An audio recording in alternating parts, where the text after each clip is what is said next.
Welcome to Anand Parmar classes. दोस्तों, इसके पहले मैं आपको क्रिप्स मिशन पढ़ा चुका हूं। अगर आप लोगों ने वीडियो नहीं देखे हैं तो नीचे प्लेलिस्ट जो है उसकी मतलब ये मान के चलिए कि लिंक दे रखी है, तो आप लोग वहां जाकर देख सकते हैं।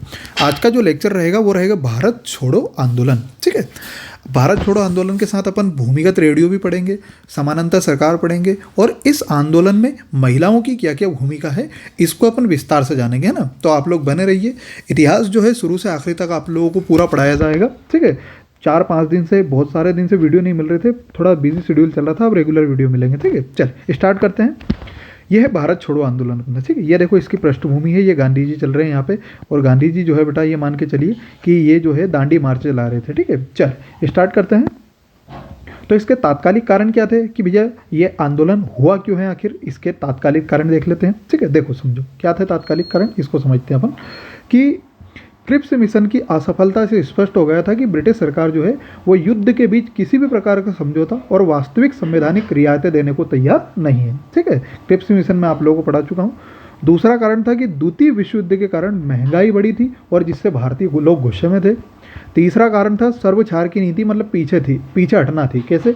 जिसमें जापान द्वारा आक्रमण करने पर सेना द्वारा अपने ही संसाधन नष्ट करके भाग जाना, ताकि आक्रमणकारी सेना यहाँ इसके साधन उपयोग ना कर सके। कैसा होता था, जैसे अगर कोई राज्य का व्यक्ति है और वहाँ पे अगर कोई सेना आक्रमण कर रही है, दूसरे देश की सेना आक्रमण कर रही है, तो वो अपने हथियार जो है वो सारे नष्ट करके वहाँ से भाग जाते थे, ताकि कोई दूसरे व्यक्ति मतलब जो सेना आए, मतलब जो भी दुश्मन आए, वो अपने हथियार यूज़ ना कर सके। ठीक है, ये इनका मेन उद्देश्य था। अब गांधी जी के विचार भी बदल गए थे। उन्होंने कांग्रेस को भी चुनौती दे डाली और कहा कि भैया मैं देश की बालू से ही भी कांग्रेस के भी बड़ा आंदोलन खड़ा कर दूंगा। ठीक है, ये गांधी जी ने बोला था गुस्से में। ठीक है, क्योंकि वो भी अंग्रेज़ों से अब जो है बहुत परेशान हो गए थे, और गांधी जी ने बोला था कि अब हमें जो है बहुत एक बड़ा राष्ट्रव्यापी आंदोलन करने की ज़रूरत है, और वही था भारत छोड़ो आंदोलन, जिसको अगस्त क्रांति कहा जाता था। ठीक है, इसको दोस्तों अगस्त क्रांति इसलिए कहा जाता है क्योंकि ये अगस्त में स्टार्ट हुआ था। ठीक, क्लियर है इतनी बात है। तो ये था तात्कालिक कारण। तात्कालिक कारण में क्या क्या बताया मैंने कि भैया अंग्रेज जो है वो क्रिप्स मिशन की असफलता से स्पष्ट हो गया था कि किसी भी रियायतें देने के लिए तैयार नहीं थे। भारत देश को आज़ाद करने में उनका कोई इंटरेस्ट नहीं था। द्वितीय विश्व युद्ध के कारण महंगाई बढ़ गई थी, जिसलिए भारतीयों में गुस्सा था, और उसके बाद सर्वछार की नीति में आपको बता चुका हूँ। ठीक है, चले अब नतीजन कांग्रेस ने, इसको थोड़ा सा ऊपर कर लेते हैं। कांग्रेस ने वर्धा में अपनी कार्य समिति की बैठक बुलाई और 14 जुलाई 1942 को, जिसमें भारत छोड़ो आंदोलन का प्रस्ताव पारित किया गया। ठीक है, 1 अगस्त 1942 को इलाहाबाद में धूमधाम से तिलक दिवस मनाया गया। मैं आप लोगों को बाल गंगाधर तिलक की पढ़ा चुका हूँ कि जब असहयोग आंदोलन स्टार्ट हुआ था, और उसी के दिन बेटा 1 अगस्त में ही बाल गंगाधर तिलक की क्या हो गई थी, मृत्यु हुई थी। इसलिए 1 अगस्त 1942 को इलाहाबाद में तिलक दिवस जो है वो धूमधाम से मनाया गया। 7 अगस्त को बम्बई के ग्वालियर टैंक में कांग्रेस का अधिवेशन जो है अबुल कलाम आज़ाद की अध्यक्षता में हुआ, जिसमें आंदोलन का प्रस्ताव जो है वो पारित किया गया। यह प्रस्ताव गांधी जी का था, परंतु इस नेहरू ने अधिवेशन में प्रस्ताव रखा था जिसका समर्थन सरदार पटेल ने किया। प्रस्ताव किसका था? गांधी जी का। प्रस्तुत किसने किया? तो नेहरू जी ने। और समर्थन किसने दिया? सरदार वल्लभ भाई पटेल ने। गांधी जी ने नारा दिया करो या मरो। लाल बहादुर शास्त्री ने नारा दिया मारो नहीं मरो, अरे माफ़ कीजिएगा, मरो नहीं मारो। ठीक है, यूसुफ मेहर अली ने बेटा दिया था भारत अंग्रेज़ों भारत छोड़ो। ठीक है, तो गांधी जी ने दिया था कौन सा? करो या मरो। उसके बाद लाल बहादुर शास्त्री ने मरो नहीं मारो, और यूसुफ मेहर अली ने अंग्रेज़ों भारत छोड़ो। ठीक, आंदोलन प्रारंभ होने से ही पहले ही महत्वपूर्ण नेता जो गिरफ्तार कर लिए गए थे ऑपरेशन जीरो आवर के तहत। ठीक है, ऑपरेशन जीरो आवर क्या था ये आगे समझाऊंगा आप लोगों को। गांधी जी के निर्देश क्या थे? तो गांधी जी के निर्देश समझ लो आप क्या क्या थे। उन्होंने निर्देश क्या क्या दिए थे कि सरकारी नौकरी ना छोड़े, किंतु सरकार के प्रति निष्ठा की घोषणा कर दें। ठीक है, मतलब जो भी व्यक्ति सरकारी नौकरी में लगे हुए हैं वो अपनी नौकरी ना छोड़े, परंतु कांग्रेस के प्रति जो है वो निष्ठा घोषित कर दे कि भैया जो है कांग्रेस जो है उसका हम साथ दे रहे हैं। ठीक, छात्र तभी पढ़ाई छोड़े जब आज़ादी प्राप्त होने का वो अडिग रहे, नहीं तो बीच में छोड़ के चले जाए। राजे महाराजे जो है वो भारतीय जनता की प्रभुत्व स्वीकार कर ले, मतलब इसका मतलब कि राजा महाराजा जो है वो ऐसा नहीं कि अड़ियल स्वभाव के है, वो जनता की प्रभुत्व जो है वो स्वीकार कर ले, और देशी रियासतों में रहने वाली जनता स्वयं को भारतीय राज्य का अंग घोषित कर दे। भारतीय सैनिक भारतीयों पर गोली नहीं चलाए भैया, और यदि जमींदार काश्तकारों का साथ ना दे तो काश्तकार कर चुकता ना करे। ठीक है, क्लियर है इतनी बातें। ये गांधी जी के निर्देश थे। इसमें क्या क्या थे? तो पहला आप लोगों को बताया कि सरकारी नौकरी ना छोड़े, परंतु कांग्रेस के प्रति निष्ठा बनाए रखे। छात्र तभी पढ़ाई छोड़े जब वो आंदोलन में अडिग रहे। काश्तकार अगर ये मान के चलो जमींदार अगर परेशान करे तो कोई भी किसान या काश्तकार जो है उन्हें कर ना दे, और राजे महाराजे जो है वो भारतीय जनता की प्रभुत्व स्वीकार कर ले। ठीक है, क्लियर इतनी बात है। चल, अब ऑपरेशन जीरो आवर क्या था तो देखो इसको समझो। जीरो मतलब 00 सुबह के 12 बजे आंदोलन का दमन करने की अंग्रेजों की योजना थी।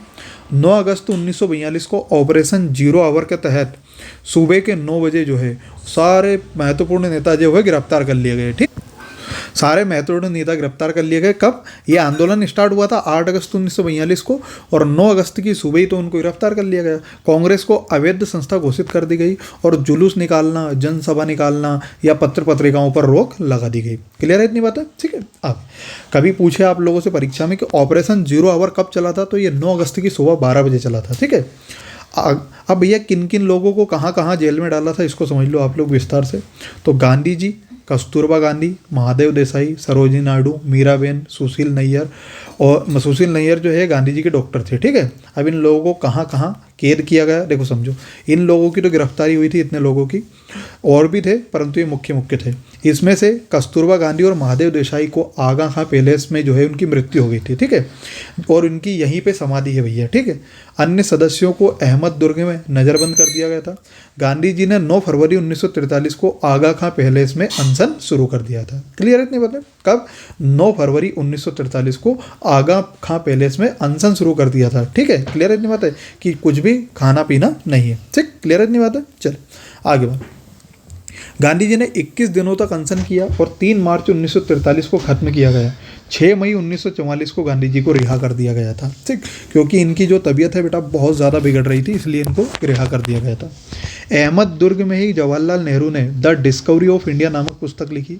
बाद में उन्हें अल्मोड़ा जेल में बंद कर दिया गया। ठीक, राजेंद्र प्रसाद को पटना के बांकीपुर जेल में बंद कर दिया गया था।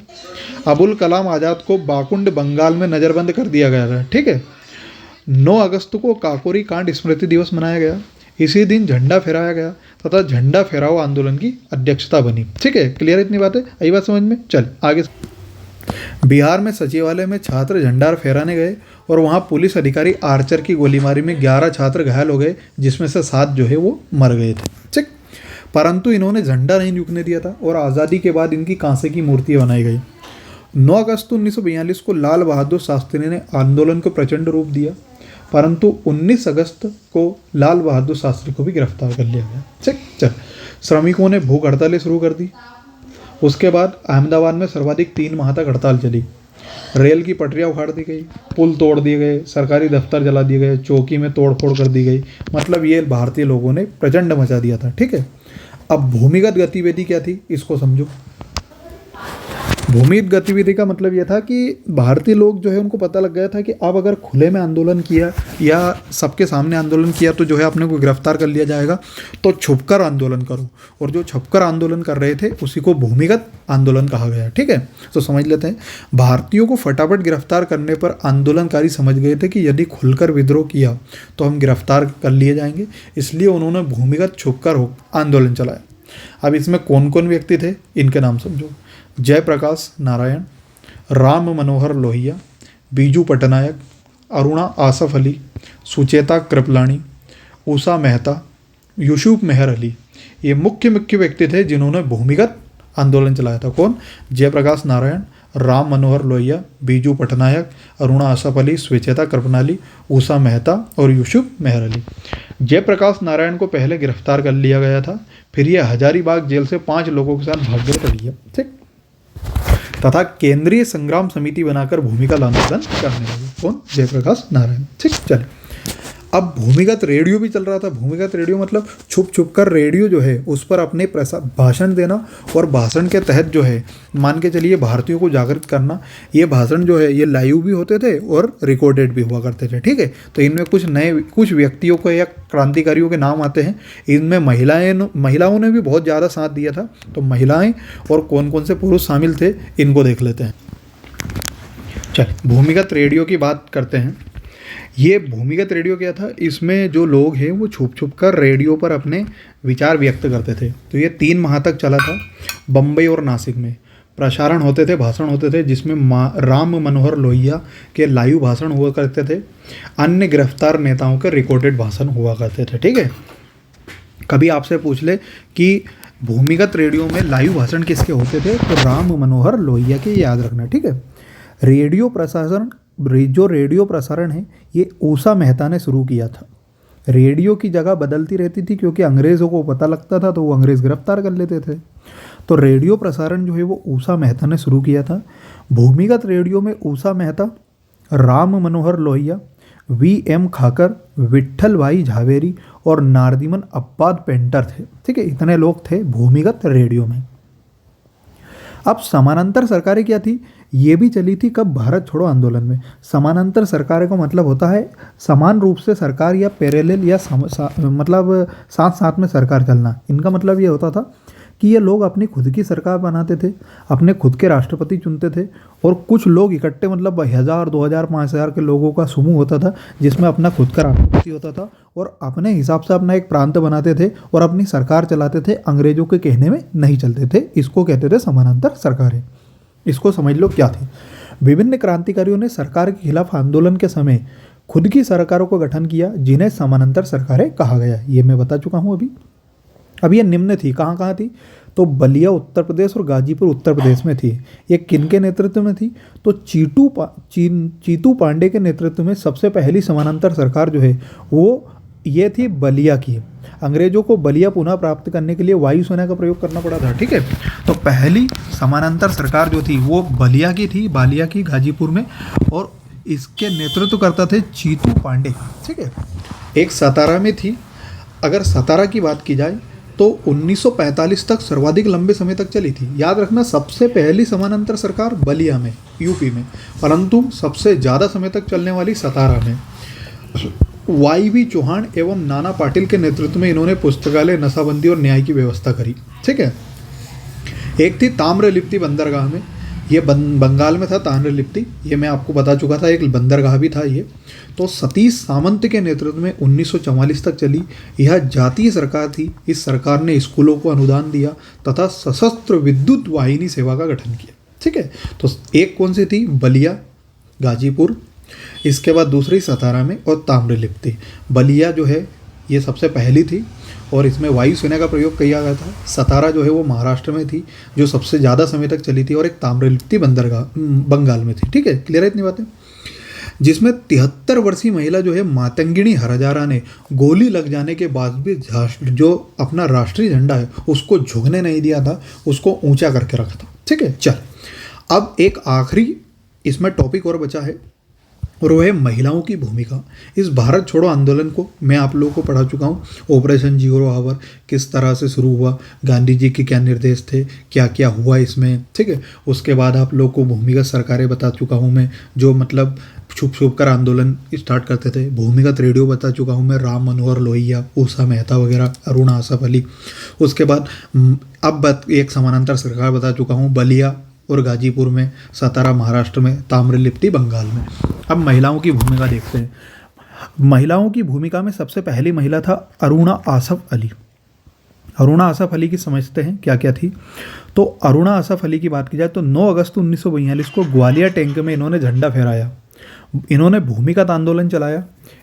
इन्हें 1942 की झांसी की रानी कहा गया। वेरी वेरी वेरी इंपॉर्टेंट कि 1942 की झांसी की रानी कौन है, तो अरुणा आसफ अली। या कभी आपसे पूछे कि भारत छोड़ो आंदोलन में झांसी की रानी किसे कहा गया था, तो वो थी अरुणा आसफ अली। ठीक है, इन पर 5000 रुपये का जुर्माना रखा तथा इनकी सारी संपत्ति जब्त कर ली गई थी और सरकार इनको कभी भी गिरफ्तार नहीं कर सकी। ठीक है, ये कौन थी, अरुणा आसफ अली। अरुणा आसफ अली की बात की जाए तो 9 अगस्त 1942 को ग्वालियर टैंक में झंडा फहराया। इन्हें 1942 की झांसी की रानी कहा जाता है। इन पे 5000 रुपये का इनाम था। इनकी सारी संपत्ति जब्त कर ली गई थी और इनको सरकार कभी भी गिरफ्तार नहीं कर सकी। आप बस इतना याद रखना कि उन्हें 1942 की झांसी की रानी कहा जाता है। ठीक, चलें अगला देखते हैं। अगली महिला है सुचिता कृपलानी। आप लोगों को मैंने पहले पढ़ा चुका हूँ, जेबी कृपलानी उनकी पत्नी थी। ये अरुणा आसफ अली के साथ भूमिगत आंदोलन चलाया इन्होंने। अरुणा आसफ अली, ये अभी हाल बता चुका हूँ आप लोगों को। ठीक है, 1942 की झांसी की रानी। तो इन सुचेता कृपलानी ने जो है अरुणा आसफ अली के साथ भूमिगत आंदोलन चलाया। इन्हें राष्ट्रीय कांग्रेस में महिला विभाग की स्थापना कर लिया गया था। ठीक है, क्लियर इतनी बात है। ठीक है, आगे समझो। एक है Usha Mehta, very very important. Usha Mehta की अगर बात की जाए तो 16 अगस्त 1942 को पहली बार भूमिगत रेडियो की स्थापना करी थी इन्होंने। क्या है? भूमिगत रेडियो की। कंफ्यूज नहीं होना, यह है भूमिगत आंदोलन और यह है भूमिगत रेडियो। भूमिगत आंदोलन मतलब छुप छुप कर सरकार के खिलाफ विद्रोह करना, और भूमिगत रेडियो मतलब छुप कर रेडियो पर अपने भाषण देना। तो अगर बात की जाए अरुणा आसफ अली, तो ये भूमिगत आंदोलन चलाया था इन्होंने, और उषा मेहता भूमिगत रेडियो की स्थापना की थी। ये सीपना नहीं है, ये स्थापना है। ठीक है, स्थापना। ठीक। इनके सहयोगी जो है बाबू भाई प्रसाद थे। इन्हें वॉइस ऑफ फ्रीडम कार्यक्रम चलाया। वॉइस ऑफ फ्रीडम, वॉइस मतलब आवाज़, काई की, फ्रीडम मतलब स्वतंत्रता की। इन्होंने डू और डाई समाचार पत्र चलाया। तो अरुणा आसफ अली की बात की जाए तो उन्होंने भूमिगत आंदोलन चलाया। उसके बाद उषा मेहता ने भूमिगत रेडियो की स्थापना करी। ठीक है, क्लियर इतनी बात है। अगली है मातंगिनी हजारणा। ये बहुत इंपॉर्टेंट है क्योंकि ये बंगाल की थी, और इन्होंने क्या किया था, इन्होंने बेटा झंडा फहराया था बंगाल में, और ये शहीद हो गई थी। देखो इनको समझते हैं। 6000 साथियों के साथ मिदनापुर बंगाल की पुलिस चौकी पर नियंत्रण करने गई तथा झंडा फहराने में ये क्या हो गई, शहीद हो गई। ठीक है, क्लियर इतनी बात है। अब आगे समझो। गांधी जी को जब 6 मई 1944 को आगा खां पैलेस से रिहा कर दिया गया, मैंने आपको बताया था 9 फरवरी 1943 को गांधी जी को जो है आगा खां पैलेस में क्या कर लिया गया था बेटा, गिरफ्तार कर लिया गया था, और उन्होंने अनशन शुरू कर दिया गया था। ठीक है, तो गांधी जी को 6 मई 1944 को आगा खां पैलेस से रिहा कर दिया गया था, क्योंकि इनका जो तबीयत है वो बहुत ज़्यादा खराब हो रही थी। ठीक है, इस पर ब्रिटिश प्रधानमंत्री चर्चिल ने कहा कि जब हम दुनिया में हर जगह जीत रहे हैं तो ऐसे इस समय इस कमबख्त बुड्ढे के सामने कैसे झुक सकते हैं जो सदियों से हमारा दुश्मन रहा है। ये किसने कहा था? विंस्टन चर्चिल ने। और याद रखना, गांधी जी को भारत छोड़ो आंदोलन में कहाँ गिरफ्तार करके रखा था? आगा खां पैलेस में। Very very important. किनके साथ? सरोजिनी नायडू के साथ। ठीक है, उसके बाद 6 मई 1944 को इनको क्या कर दिया गया था बेटा? रिहा कर दिया गया था। ठीक है, तो ये था आप लोगों का भारत छोड़ो आंदोलन। आई होप आप लोगों को ये अच्छे से समझ में आया होगा। ठीक है, अगर थोड़ा बहुत ना समझ में आए तो आप लोग वीडियो दोबारा देख लेना। ठीक, और अगर हमारी मेहनत अच्छी लगे तो आप लोग वीडियो को बेटा लाइक कीजिए और चैनल को सब्सक्राइब करें, आनंद परमार क्लासेस। और इस तरह की वीडियो पाने के लिए आप लोग हमारे चैनल को सब्सक्राइब करते रहें और बेल नोटिफिकेशन जो है उसको ऑन करें, ताकि जो भी नए वीडियो हैं उनके नोटिफिकेशन आप लोगों को मिल सके। ठीक है, पूरी सब्जेक्ट जो है बेटा आप लोगों को फ्री ऑफ कॉस्ट पढ़ाए जाएंगे। मिलते हैं अगले वीडियो में, तब तक के लिए टाटा बाय, जय हिंद, जय भारत।